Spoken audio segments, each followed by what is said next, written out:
નમસ્કાર વિદ્યાર્થી મિત્રો, છેલ્લે આપણે પ્રકાશનો કણ સ્વભાવ ધરાવતો પ્રયોગ એટલે કે ફોટો ઇલેક્ટ્રિક અસર એમના વિશે અભ્યાસ કર્યો હતો. આજે આપણે વિદ્યુત ચુંબકી વિકિરણનો દ્વૈત સ્વભાવ અને કેટલાક એક્ઝામ્પલો આપણે અહીંયા જોવાના છે. સૌપ્રથમ આપણે વિદ્યુત ચુંબકી વિકિરણના દ્વૈત સ્વભાવ વિશે વાત કરીએ. દ્વૈત સ્વભાવ એટલે બેવડો સ્વભાવ, ડ્યુલ, બરાબર. તો વ્યતિકરણ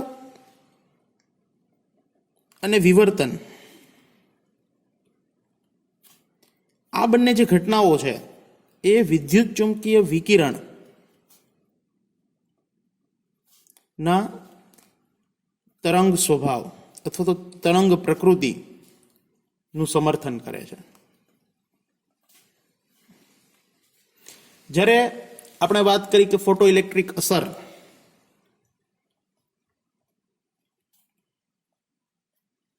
બરાબર, ઉપરાંત પ્લાન્ક દ્વારા આપવામાં આવેલ ક્વોન્ટમ સિદ્ધાંત કે જેમની અંદર આપણે વાત કર્યું કાળા પદાર્થનું વિકિરણ, બરાબર ને.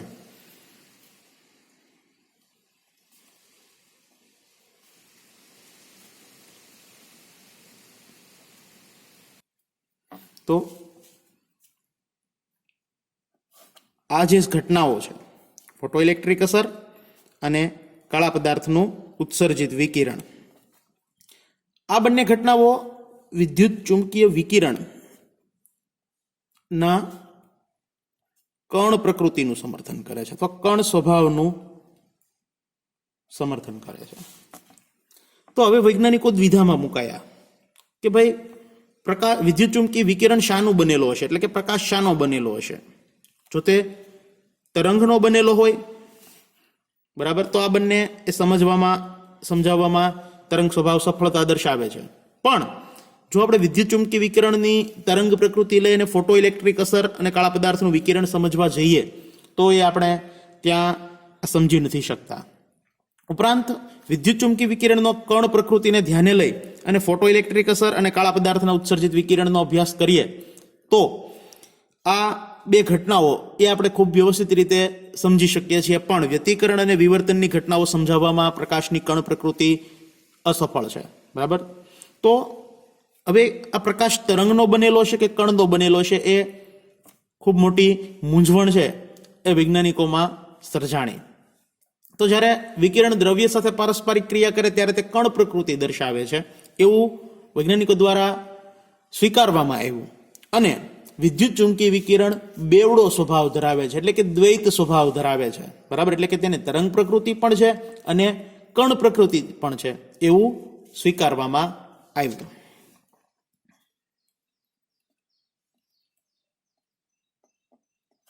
વિદ્યુત ચુંબકીય વિકિરણ દ્વૈત સ્વભાવ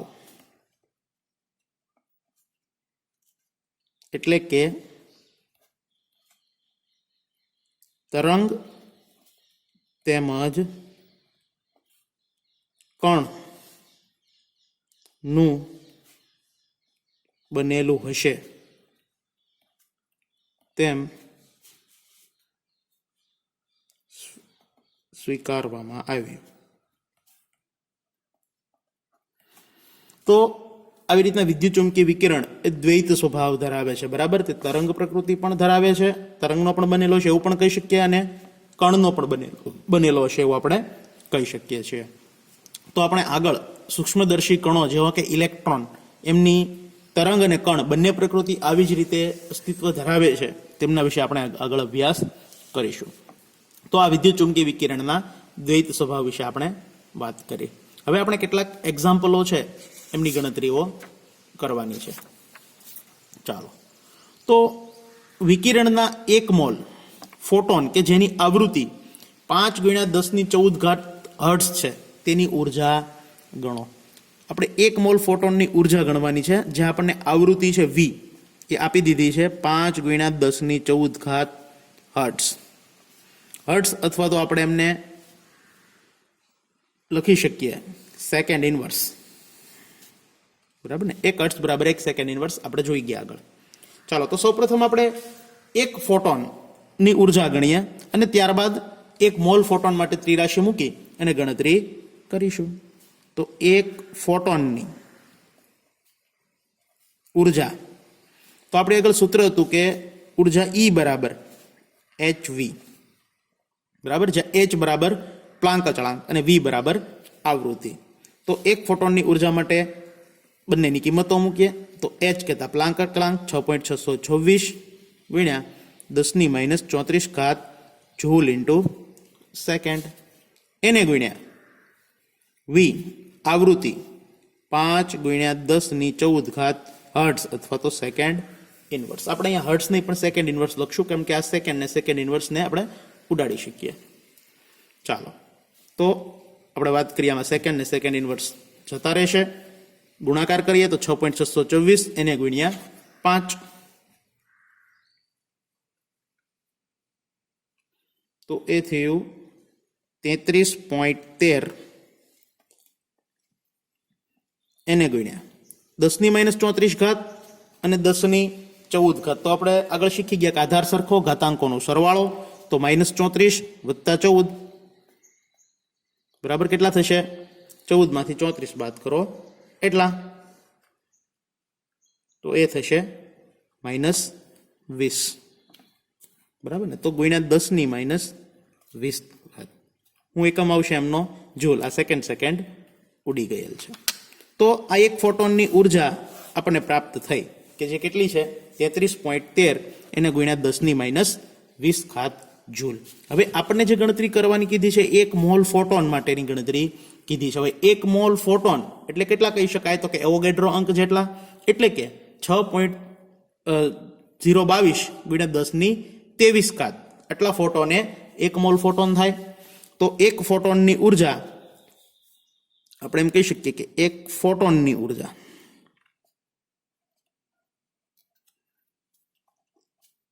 કેટલી છે? 33.13 ગુણ્યા 10⁻20 જૂલ.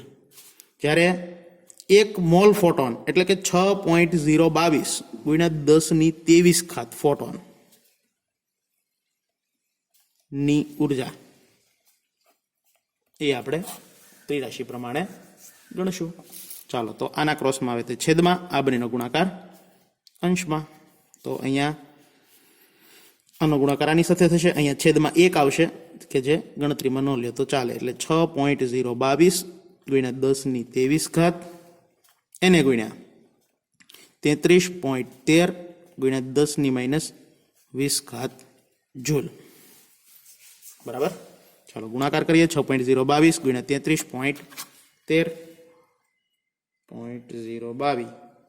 ગુણ્યા 33.13, તો એ થયું 199.50 એને ગુણ્યા 10⁻23 10⁻20. આધાર સરખો, ઘાતાંકનો સરવાળો 23 વત્તા -20 વત્તે ઓછા થશે, એટલે 10⁻+3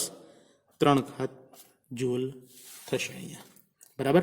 આ 10⁻3 ને આપણે કિલો જૂલમાં જો ફેરવી નાખીએ તો આપણે લખી શકીએ કે 199.50 કિલો જૂલ, બરાબર. તો આવી રીતે આપણે 1 મોલ ફોટોનની ઉર્જાની ગણતરી કરી શકીએ છીએ, બરાબર. આ 10⁻3 છે, એમાં કન્વર્ટ થઈ ગયું કિલોમાં, બરાબર. ત્યાર પછીનો એક્ઝામ્પલ જોઈએ. 100 વોટનો એક બલ્બ એ 400 નેનોમીટર તરંગ લંબાઈના એક વર્ણી પ્રકાશનું ઉત્સર્જન કરે છે. તો આ બલ્બ અથવા ગોળા વડે પ્રતિ સેકન્ડ ઉત્સર્જિત થયેલા ફોટોનની સંખ્યા ગણવાની છે.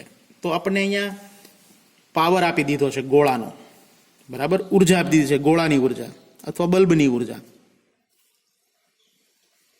100 વોટ, બરાબર. હવે તમે શીખી ગયા કે 1 વોટ બરાબર 1 જૂલ ઇન્ટુ સેકન્ડ ઇનવર્સ આપણે લખી શકીએ. તો અહીંયા લખી શકાય કે 100 વોટે 100 જૂલ ઇન્ટુ સેકન્ડ ઇનવર્સ. તો આપણને ગોળાની ઉર્જા અહીંયા આપી દીધેલી છે કે જે 100 જૂલ પ્રતિ સેકન્ડ દર્શાવે છે.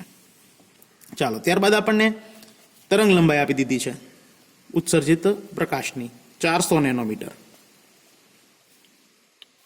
આપણે એને મીટરમાં ફેરવી નાખ્યા તો 400 ગુણ્યા 10⁻9 થશે ને મિત્રો, બરાબર, મીટર. કેમ કે 1 નેનોમીટર બરાબર 10⁻9 મીટર થતું હોવાને કારણે, બરાબર. ચાલો, તો હવે આપણે આગળ જોઈએ કે આપણે ફોટોનની સંખ્યા ગણવાની કીધી છે મિત્રો, બરાબર. તો સૌપ્રથમ આપણે ઉર્જા મેળવી લઈએ, એક ફોટોનની ઉર્જા મેળવીએ.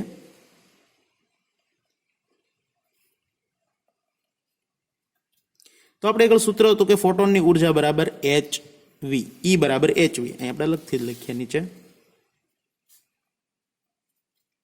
અને આવૃત્તિ v બરાબર આપણી આગળ સૂત્ર હતું c/λ, બરાબર. c બરાબર v × લેમ્ડા સૂત્ર હતું ને, એમાંથી આપણે આવૃત્તિને કરતા બનાવી દઈએ તો સૂત્ર લેમ્ડાથી છેદમાં આવી આવે અને સૂત્ર શું બને, c/λ. તો v ની જગ્યાએ આ કિંમત મૂકતા તો તેથી આપણને સૂત્ર મળશે કે એક ફોટોનની ઉર્જા E બરાબર hc/λ.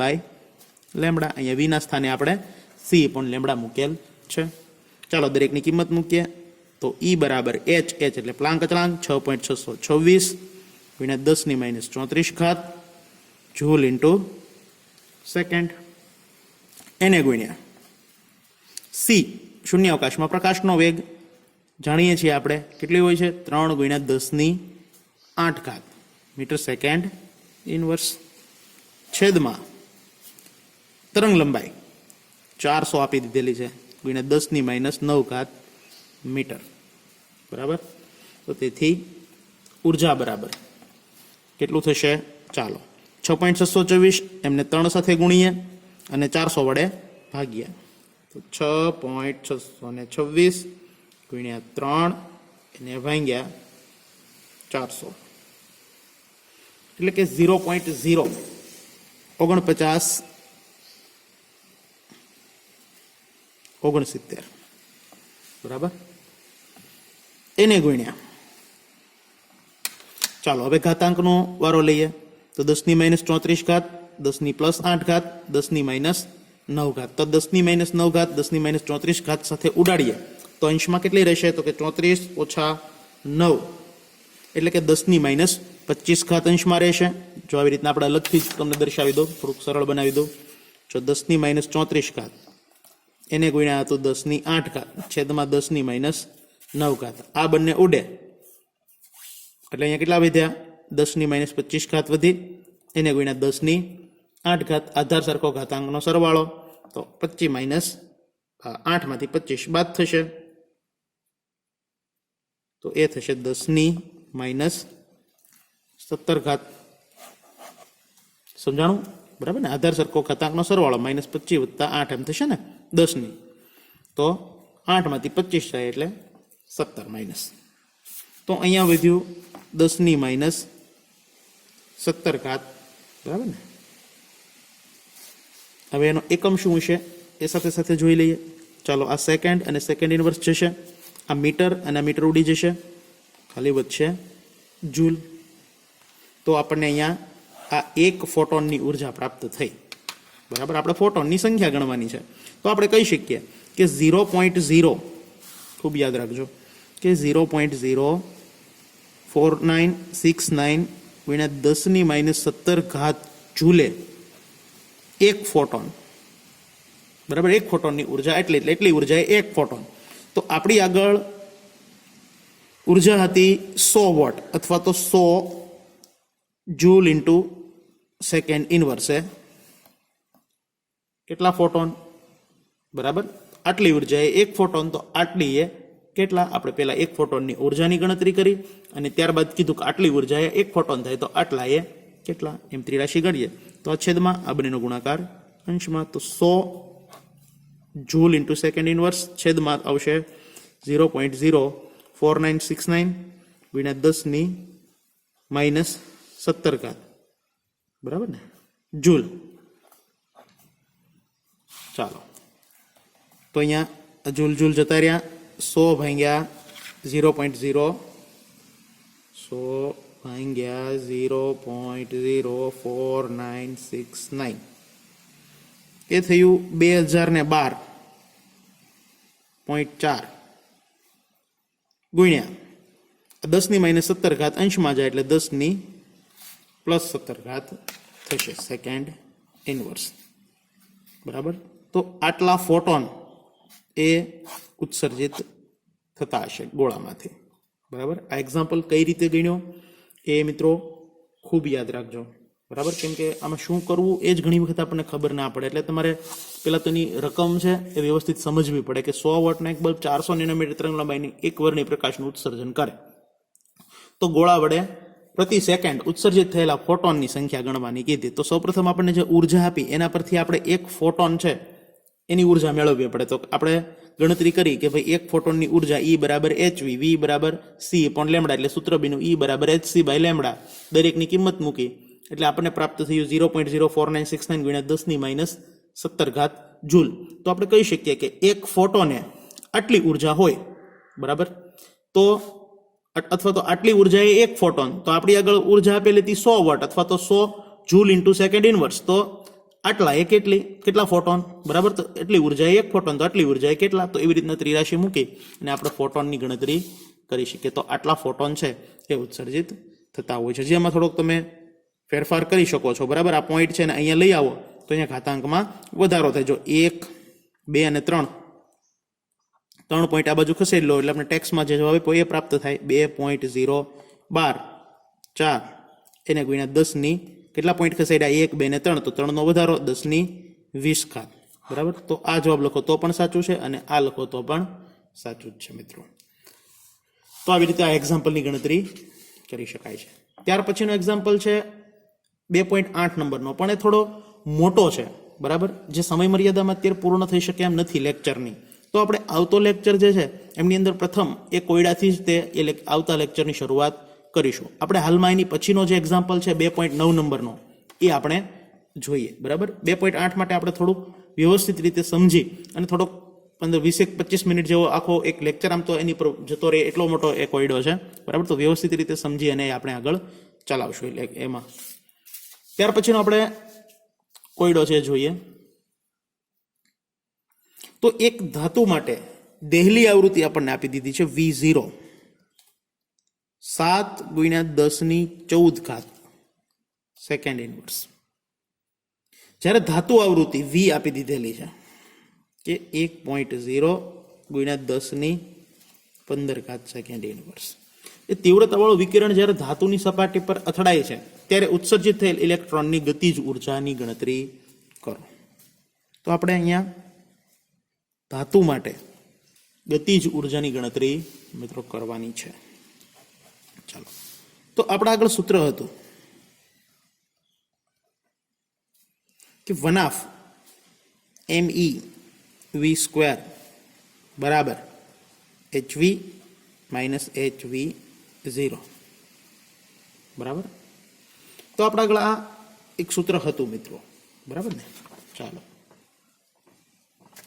તો અહીંયા 1/2 me v² કે જે ઇલેક્ટ્રોનની ગતિજ ઉર્જા દર્શાવે છે, બરાબર. તો આ રાઉન્ડ ભાગ્યનું ગતિજ ઉર્જા કહી શકું છું. તો ઇલેક્ટ્રોનની ગતિજ ઉર્જા બરાબર આપણે આગળ સૂત્ર બનશે કે hv માઇનસ hv0. આ hv માઇનસ hv0 માં હું h છે એ સામાન્ય લઈ શકું છું, કોમન લઈ શકું. તો h ને હું સામાન્ય લઈ લઉં તો સૂત્ર બનશે hv કૌંસમાં v માઇનસ v0. જો h નાની સાથે ગુણીએ તો hv, અહીંયા ગુણીએ એટલે hv0, બરાબર ને. તો ફરી પાછું ઉપરનું પદ આપણને પ્રાપ્ત થાય. તો આ સૂત્ર મળ્યું આપણને કે ગતિ ઉર્જા બરાબર h કૌંસમાં v માઇનસ v0. દરેકની કિંમત આપણે અહીંયા મૂકીએ એટલે ગતિજ ઉર્જા પ્રાપ્ત થશે.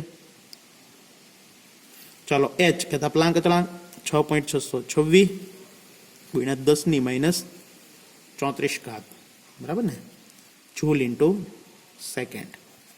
કૌંસમાં v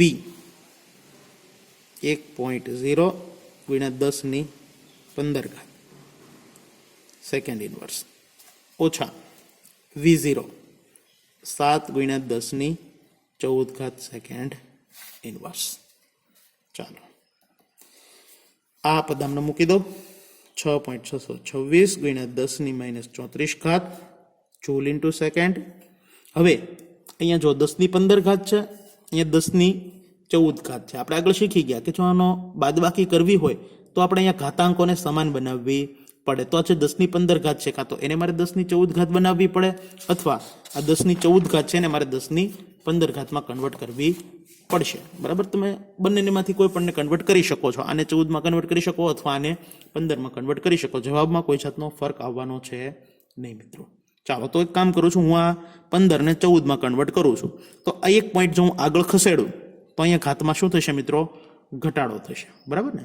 તો આ પોઈન્ટને અહીંયા ખસેડતા આ થઈ જશે 10, એને ગુણ્યા 10^15 જગ્યાએ થઈ ગયું 14 સેકન્ડ ઇનવર્સ, માઇનસ 7 ગુણ્યા 10^14 સેકન્ડ ઇનવર્સ. ચાલો, હજી એકવાર આ પદ એમને લખી નાખું. 6.626 ગુણ્યા 10^-34 જૂલ ઇન્ટુ સેકન્ડ. હવે અહીંયા બંને સમાન બની ગયા એટલે આપણે એને સામાન્ય લઈ શકીએ છીએ. તો 10 - 7 એટલે વધશે કેટલા? 3. એને ગુણ્યા 10^14 આપણે સામાન્ય લઈ લીધી, તો 10^14 સેકન્ડ ઇનવર્સ. બરાબર. ચાલો, હવે આ 6.626 અને 3નો ગુણાકાર કરીએ. તો 6.626 ગુણ્યા 3 એટલે થયું 19.887 878. એને ગુણ્યા 10^-34 એને ગુણ્યા 10^14. તો 34 આધાર સરખો, ઘાતાંકનો સરવાળો. તો અહીંયા 10^-34 વત્તા 14 એટલે કે 14માંથી 34 ને બાદ કરતા એ થશે 10^-20. બરાબર. સેકન્ડ ઇનવર્સ થશે, વધ્યું ખાલી જૂલ. તો આપણને એમની ગતિજ ઉર્જા છે એ પ્રાપ્ત થઈ મિત્રો 19.887 એને ગુણ્યા 10^-20 જૂલ. તમે એનસીઆરટીની બુક્સમાં આપ્યું એ પ્રમાણે પણ કન્વર્ટ કરી શકો છો. આ પોઈન્ટને આ બાજુ ખસેડો તો આ બાજુ એક પોઈન્ટ જાય એટલે અહીંયા થશે 1.98. એને ગુણ્યા અહીંયા એક પોઈન્ટમાં પોઈન્ટ છે એ ડાબી બાજુ ઘટવાથી ઋણ ઘાત હોય તેમાં ઘટાડો થાય, તો એમાં થશે 10^-19 જૂલ. તો આ જવાબ લખો તો પણ સાચો જવાબ છે, અને આ જવાબ લખો તો પણ સાચો જવાબ જ છે મિત્રો. તો આવી રીતે આપણે ગણતરી છે એ એક્ઝામ્પલની કરી શકીએ છીએ. હવે આગળનો જે એક્ઝામ્પલ છે મેં વાત કરી 2.8 નંબરનો, એ આપણે આવતા લેક્ચરની અંદર એમની ચર્ચા ત્યાં કરીશું. અને એ એક્ઝામ્પલ સમજતા પહેલા ખાસ ફોટો ઇલેક્ટ્રિક અસર છે, બરાબર, એ અને પ્લાન્કનો ક્વોન્ટમ સિદ્ધાંત, બરાબર, આ બંનેના સૂત્રો અને એમની જે થિયરિકલી માહિતી છે એ ખૂબ મિત્રો વ્યવસ્થિત રીતે કરી નાખજો. ન સમજાય ત્યાં બેઝિઝક પૂછજો. તો આવી રીતે આ એક્ઝામ્પલની ગણતરી કરી શકાય છે મિત્રો. બરાબર. તો ખાસ એમનું આ જે એક્ઝામ્પલ હોય છે એમની રકમ છે એ સમજવી જરૂરી છે મિત્રો, અને કયું સૂત્ર વાપરવું અને કેવી રીતે એક્ઝામ્પલની ગણતરી કરવી એ પણ ખૂબ અગત્યનું છે. બરાબર. તો આપણે અહીંયા V0 અને V આપેલું તો ઇલેક્ટ્રોનની ગતિજ ઉર્જાની ગણતરી કરવાની કીધી હતી. તો આપણી આગળ આ સૂત્ર હતું કે જે આપણે ફોટો ઇલેક્ટ્રિક અસરની અંદર સમજી ગયા કે ગતિજ ઉર્જા બરાબર HV - HV0. બરાબર ને? તો આ જે ગતિ ઉર્જા દર્શાવે છે અને આવી રીતના સૂત્ર મૂક્યું. ત્યારબાદ આપણે પ્લાન્ક અચળાંકને સામાન્ય લઈ લીધો, તો પ્લાન્ક અચળાંક V - V0 થશે. દરેકની કિંમત મૂકી અને આપણે આગળ ગણતરી ચલાવી. તો ગણતરી કરતા આપણે જવાબ છે પ્રાપ્ત થયો 19.887 ગુણ્યા 10^-20 જૂલ. તો આ ઉત્સર્જિત ઇલેક્ટ્રોન છે એમની ગતિજ ઉર્જા એ દર્શાવે છે મિત્રો. તો બંને જવાબો સાચા છે, બે પૈકી કોઈ પણ એક તમે લખી શકો છો. પણ ખાસ કે આગળ જે આપણે પ્રથમ ચેપ્ટર લીધું એમાંથી આ સરવાળા બાદબાકી ગુણાકાર, બરાબર, એ રસાયણ વિજ્ઞાનની જે પાયાના જે ચેપ્ટર આપણે વાત કરી સંકલ્પનાઓ, તો આ ચેપ્ટરની અંદરથી આ આગળની બાબત છે એ જો તમને ક્લિયર નહીં હોય, આ જે ગુણાકાર ભાગાકાર સરવાળા બાદબાકી જે આપણે શીખ્યા એ જો તમને ક્લિયર નહીં હોય તો આ એક્ઝામ્પલો ગણવામાં તમને ખૂબ મોટી મુશ્કેલીઓ મિત્રો સર્જાશે. એટલે ખાસ કે આગળ જે આપણે ચેપ્ટર લીધું એમાંથી ફરી પાછું એકવાર રિવિઝન કરી અને ન સમજાય ત્યાં વ્યવસ્થિત રીતે કરવું અને ન સમજાય ત્યાં પૂછવું. બરાબર. તો ત્યારબાદ આવી રીતના આ એક્ઝામ્પલો છે એ ગણતરી કરી શકાશે. તો આ ખૂબ અગત્યની બાબત હતી કે આ ટાઈપના સરવાળા બાદબાકી છે એ હવેના કોઈ પણ એક્ઝામ્પલ હોય, ધોરણ 11, ધોરણ 12, તો દરેકના માટે પહેલું ચેપ્ટર જે ચાલ્યું રસાયણ વિજ્ઞાનની પાયાની સંકલ્પના ખૂબ અગત્યનું છે. બરાબર, તો એ દરેકે વ્યવસ્થિત રીતે કરવાનું છે. હવે એકાદ દિવસ પછી આપણે જે આગળનું ચેપ્ટર ચાલ્યું રસાયણ વિજ્ઞાનની પાયાની સંકલ્પનાઓ, એ તમે રિવિઝન કરજો. એમની ટેસ્ટ એ ટૂંક સમયની અંદર હશે. આવતામ તો પરમ દિવસે જ આપણે એમની ટેસ્ટ છે એ લઈ લેશું. તમને 1-2 દિવસ છે, 1 દિવસ એ તમને રિવિઝન કરવા માટે અહીંયા મળશે મિત્રો. બરાબર, તો એ ખૂબ યાદ રાખજો. અને પરમ દિવસે દરેકે ફરજિયાત એ ટેસ્ટ આપવાની રહેશે. અને એ ચેપ્ટરમાંથી કંઈ ન સમજાયું હોય તો ભૂલ્યા વગર પૂછવાનું છે મિત્રો.